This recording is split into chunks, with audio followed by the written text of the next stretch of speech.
Okay, so if you've watched at least a couple of videos on my YouTube channel, you've probably picked up that I have a bit of an affinity for Mickey Mouse merchandise. From books to figurines to plush toys, I've got it all. And I thought it'd be cool to go through all the random things I've found over the last 5 years. It'll be like looking through MICKEYJUNK Mountain, but everything's real. Real for me, that is.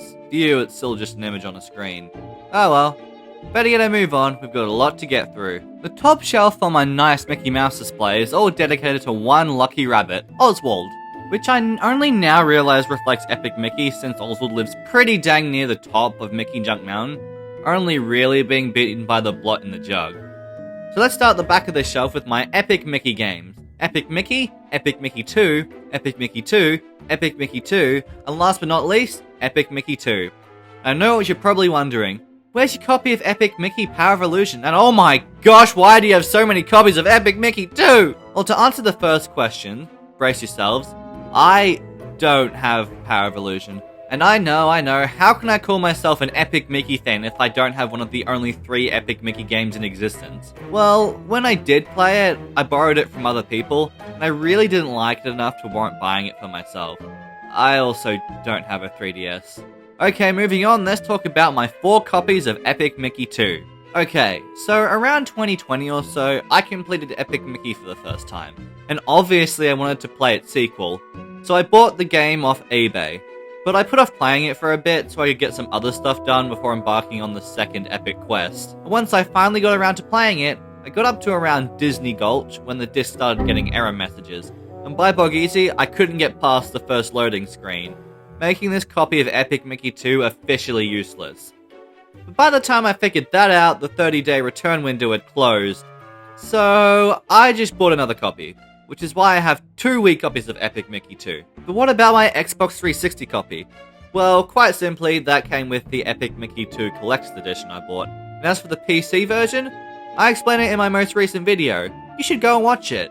And now we encounter the first ear hat of the video, being an Oswald hat, which was sold at Disneyland in around 2017 at many different places, most notably Oswald's own dedicated gas station at Disney California Adventure. I didn't buy this at the park, since do I look like I can afford a plane trip across the world to California? I bought this secondhand, and it's the first character hat I bought, and it barely fits on my head. So if I were to take it to a Disney park, I'd probably have to sew a head strap onto it so it doesn't fly off during Space Mountain. And here's my first DVD of the collection, being Walt Disney Treasures: The Adventures of Oswald the Lucky Rabbit.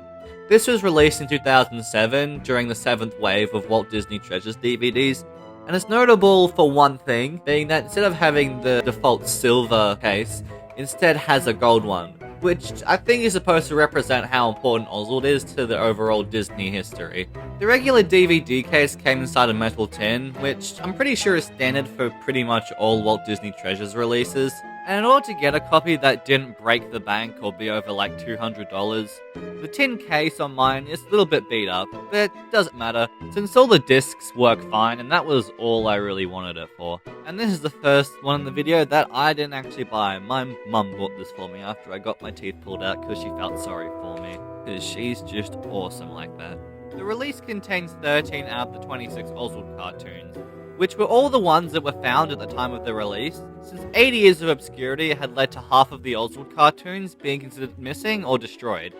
The set comes with 2 discs, one with the aforementioned Oswald cartoons, audio commentaries with film historians, a documentary about Oswald's return to Disney, and a fragment of a lost Oswald cartoon, Sagebrush Sadie. The second disc is more focused on Ub Iwerks, Walt's early work partner and co-creator of Mickey Mouse, with a documentary on his career and several of his other pieces of Disney animation, such as the Alice comedies and Steamboat Willie. I absolutely adore this box set, even if I don't watch it very often. The documentary on Ub Iwerks is very interesting and has a lot of care put into it, since it was directed by Iwerks' granddaughter, and the Oswald cartoons just look immaculate.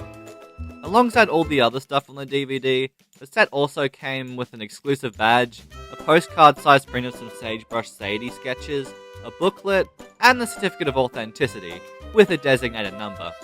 Mine is 62,032 out of 120,000. Only the rebrushed collector's edition had that many sets produced. Moving on, now we meet the Oswald squad. On the very left we have Lego Oswald, which was included in the Disney 100 minifigure blind bags. The LEGO store that I bought them at had the bags right next to the cash register, and I just hoped that none of the employees cared enough to tell me to stop feeling through the bags, when in fact, it was the opposite. One of the employees actually asked me if I was looking for a specific figure when I was buying them, after I'd obviously found out which one was Oswald.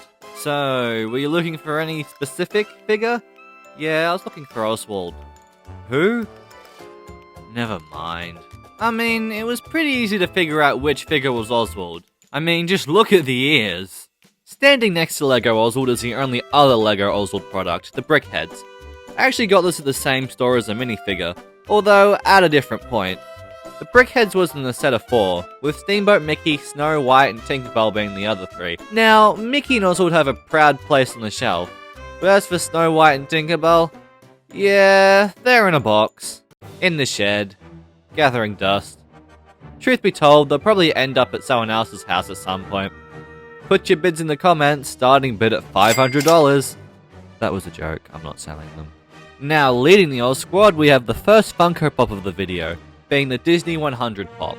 I remember being really excited when this was announced, since it was the first Oswald Pop in 10 years. I think it's a big improvement over what came before, especially since the Pops have gotten more unique and stylized from one another since 2013. There was also a Chase variant made, but I don't have it since I like regular Oswald better, and the Chase is more expensive to get. And speaking of different Oswald Pops, if you want a detailed look into my 2013 Oswald Funko Pop, then I have a whole section on it in my Epic Mickey merchandise video. But basically, it was released in 2013 for the release of Epic Mickey 2, along with a Mickey. I have to say that since that video I have bought a Mickey and it's currently on its way over here, so soon I shall have both of them and my collection shall be pretty much complete. I don't think I'm getting my hands on that metal Oswald. The last member of the Oz Squad is the Oswald USB from the Epic Mickey 2 Collector's Edition, which I also have a video on. The USB basically just has interviews, cartoons, and Epic Mickey 2's opening cutscene on it. The rest of the Epic Mickey 2 Collector's Edition is displayed next to the Oz Squad. So if you want more information on that, check out my video on the Epic Mickey Collector's Edition.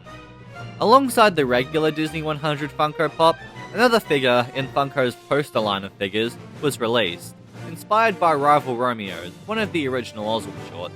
I love this figure, maybe even more than the other Oswald, it's just that I can't touch it because it's stuck in a plastic case.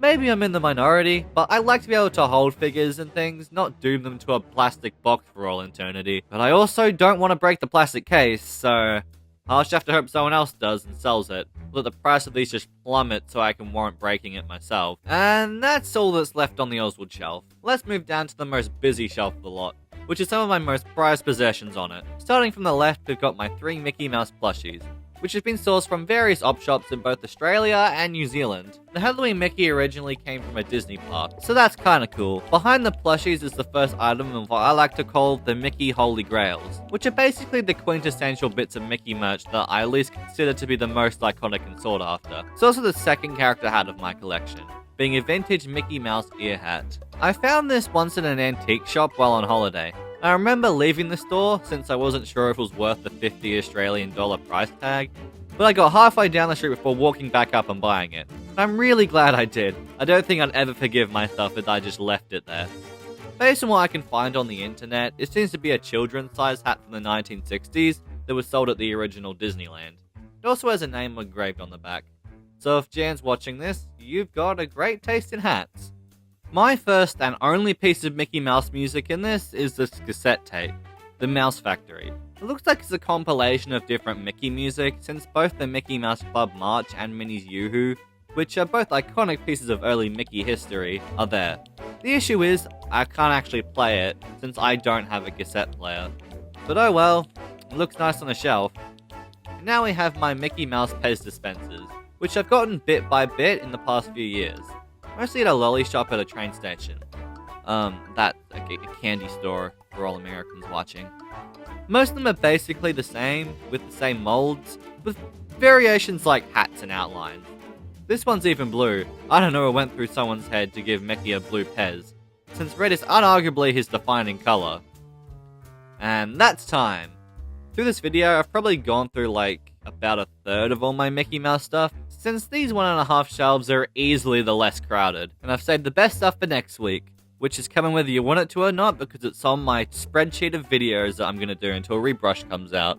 Make sure to come back to look at this, and this.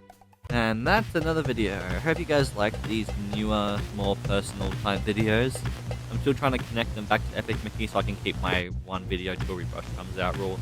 But yeah, hope you come back next week to watch me go through my other stuff, and I'll see you then. Bye bye.